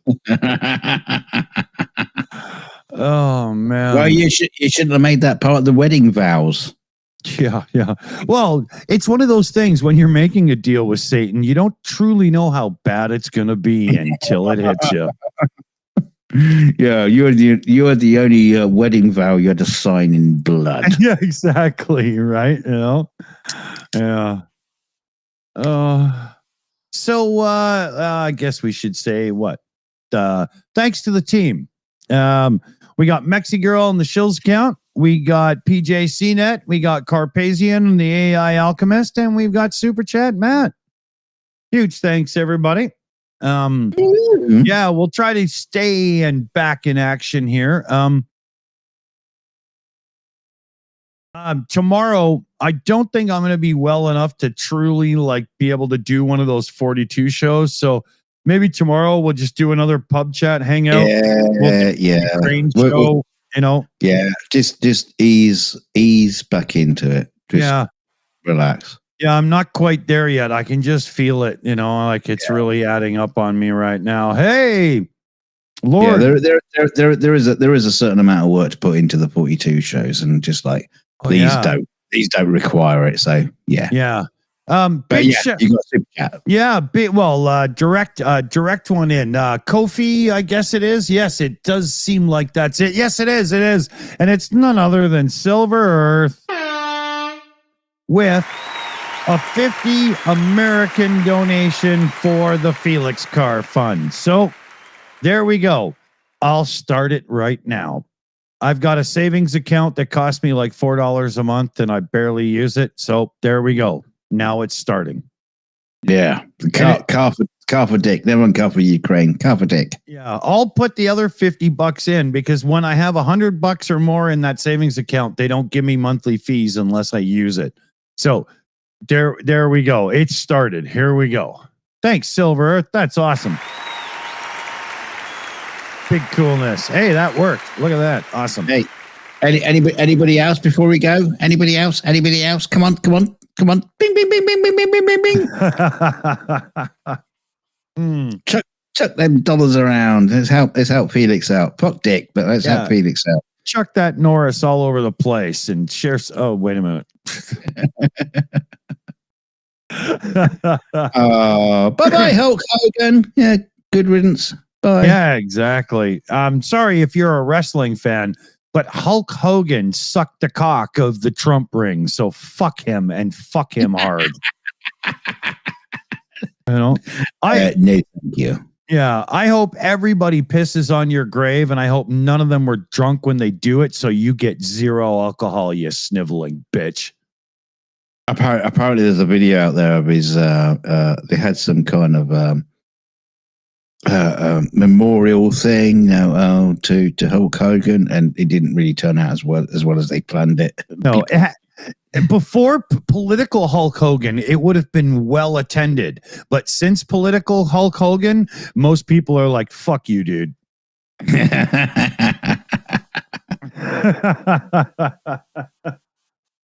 You know, hey, if you want me to balance that out, Wayne Gretzky is sucking the cock ring of the Trump right now, the great one from hockey, the Canadian hero. Fuck you too, buddy. You know, just because your twit wife is a fucking American, you didn't have to go down and become one and then suck the mega ring, you piece of trash. Fuck you. Yeah, I don't understand it. They must sick as shit. Must be. Yeah, it's all about, well, I'm so wealthy, I like these policies because I don't have to keep earning money. What I get off my investments and stuff with these tax breaks is amazing. I love it. I can still afford immigrant workers as long as you don't deport them on me. And, you know, I can have, it's all bullshit. Fuck every one of you rich pricks. Fuck off. And I don't mean somebody who earns like $2 million a year. That's not even rich anymore. I'm talking about those fucking elite pricks. Fuck every one of you. Yeah. You know? I want to sign every one of them up to a new service that I have just decided I will unleash on the world. And it's the Rhinoceros Enema Fund. And all we do is make sure that the colon of the rich and elite is clean, and we use the spike of a rhinoceros to do it. You know what we did? You know that Shit. you know that guy who goes around doing streams where he's going after scammers on the internet and stuff like that. Yeah. What we need is someone like that who learns all the scamming techniques. Yeah. Goes to all the rich people and basically becomes like a Robin Hood. Scams all the rich people, all their cash, and then spread it. But why do we have to involve Kevin Costner in cheap leather? I'm just. Well, that's a vision you got in your head. No, it's that shitty movie. I couldn't even sit through it. It was so terrible. Which one was that? Was that Waterworld? Yeah. Was it? Yeah. What Waterworld of the Postman? Yeah. Well, okay. So same movie. Yeah. Robin Hood sailed the 7 seas to steal from the rich and deliver letters. We got a new Ko-Fi subscription from NANA. Oh, dude. A solid nothing less than $50 direct in. NANA. Love it, buddy. Love it so much. There was NANA's also got a monthly set up as well through the whole deal. Love it, man. So there we go. I can start the fund at $100 right in, well, probably in the morning. Just, I'm going to lay on the floor and drink through a fucking straw, I guess, soon. I just realized I'm going to have to lay on the floor to straighten out my back a bit more and stuff. How the fuck am I going to drink the rest of my beers? I'm going to need a straw. A funnel. You gotta be shitting me. This can't be my life, man. What the fuck? Well, it'd be very, very strange if we started doing streams with you lying on your back, looking up. Yeah. Every now and then, I have to brush some dust from the neighbors jumping around out of my face. Yeah, you'd be like a guy in one of those fucking tanks. Oh shit.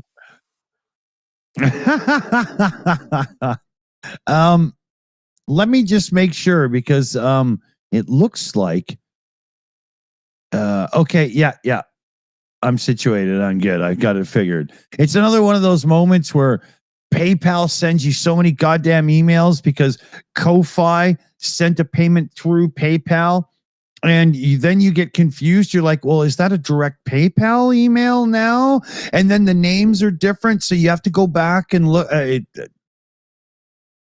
It's ridiculous. They could totally make this easier on me, especially at like beer 4 or 5. Come on, right? So everybody, we'll do a pub chat tomorrow. Everybody go and find your rich friends. Make them come and watch. Yeah. And Papa needs a Porsche, baby. All right. Get their wallets out. Just give us your fucking money. Yeah. Hey, but to be honest, my last 3 cars were Porsches, but they were the cheaper ones, the 944s, right? 2 turbos and a regular. But since those days, man, they've gone up to like 14 grand. So I ain't getting one of those again. Yeah. It's not just that, is it? It's the upkeep of them as well. Are you kidding? No, that's actually really basic on that car. We could do that's 20 minutes, but there's no end of life parts or anything. It's very easy. The aftermarket is there. It's a balanced. It's got a transaxle, so the weight balance is 50-50. It's a 4-cylinder turbo, so it's decent on gas, but it goes like a motherfucker when you want. Seriously, one of the coolest cars that history kind of glossed over, but now is starting to catch on. So it's all like a Land Rover that, you know, that gets to that point where it starts. If it starts going wrong, you're fucked. No, not at all. And not Porsche 924, the Volkswagen-based engine model of the lineage of car, that one you're in trouble with. All kinds of no longer parts. But the 944, it's a great car. Probably one of the best cheap driver's cars in the history of the world. Yeah. Oh, yeah. Yeah, it's Class C motorhome. yeah. Imagine Felix and I just touring around Canada. We're doing the stream, you know, that'd be he would love that actually, man. Yeah. Put a roof rack on it with a, you know, with those, like, you know, tents. Yeah. You can put on the top. Yeah. On an awning. Oh, Bofat says he had a 914. Love me the 914. It was a very misunderstood car in its day, but you get a well-sorted one and throw it through its paces. Sure, it's not fast off the line. It doesn't need to be. It's how it drives through the corners, and it's so lovely. What a great car. Love it. I know I was never a fan of the Porsches, but you know, when you hear the right people who know what they're talking about, they know what they're talking about with the Porsches. Yeah. I love me some Porsche. I was never the hugest 911 fan in the older days because they were a bit rear heavy and, you know, widowmakery. But, you know, in the more modern times, like from the 90s up, Porsche has really made that car fucking psycho cool. Oh, I'm being told off by a super chat. Oh, look at that.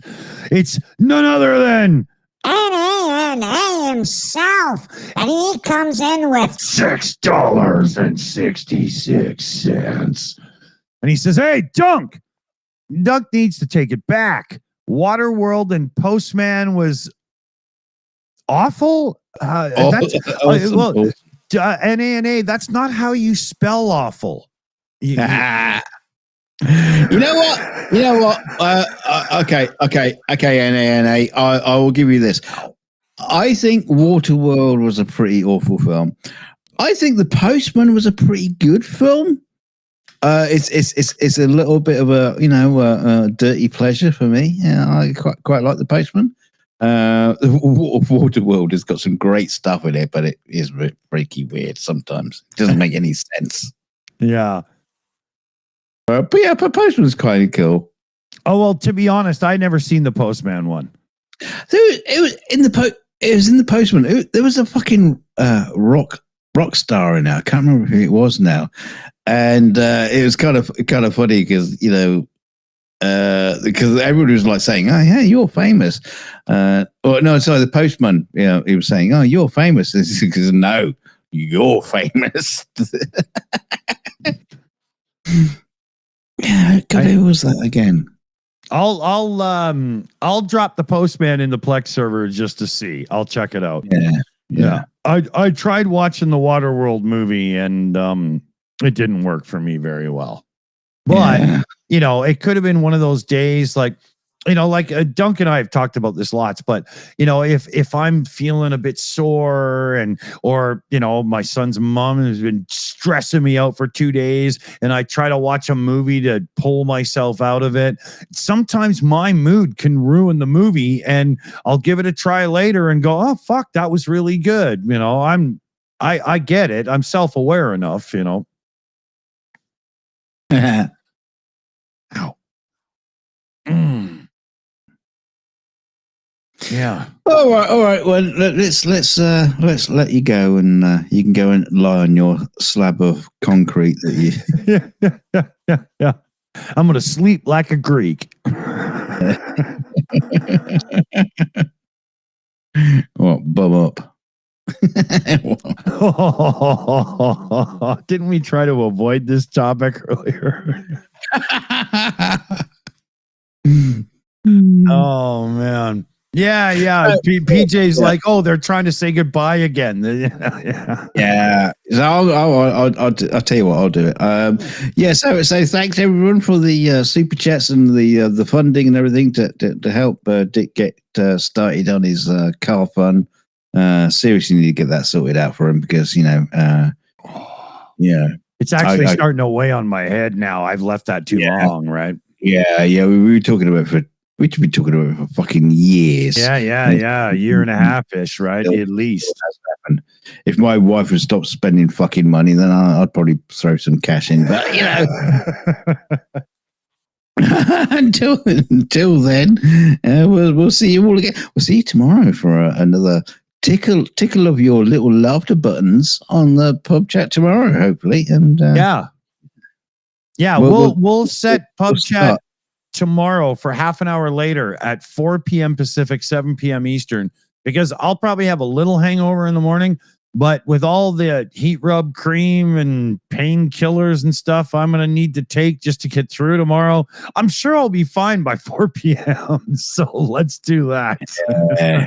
We tell you what we need. We need a fund to have someone come in with like big high heel shoes just to walk over Dick's back and just like treat him like. It's like Ferris Bueller, because I'm the nurse that likes to.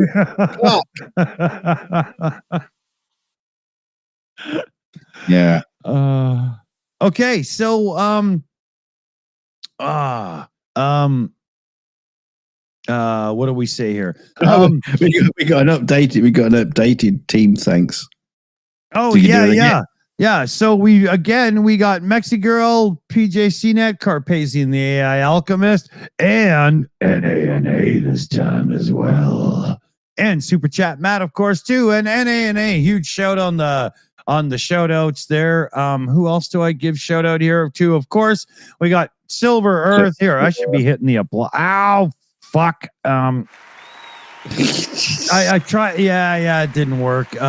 We got shout out for NANA, shout out for Silver Earth. We've got Dark Holy Psych Oblation and Silver Earth, and there was a thing that went through Ko-Fi yesterday, which was a monthly thing, and again, it was from NANA. So huge shout out to NANA because amazing. Yeah, I feel like a steak on his barbecue, just waiting to be beerified. You know what I mean? Awesome. Good shout, buddy. Thanks, everyone. Go home and tell your mother that you were a good person and you've helped society today. Yes. And tell your mother she's safe tonight because Dick's got a bad back. You're all right. You're safe. Yeah, exactly. Everybody at the rest home can rest peacefully because I am under the weather. See you soon, fellow babies. And remember, if the women don't find you handsome, they should at least fucking find you handy. Yeah, if they can find you. You find me under the couch resting my back. Yeah.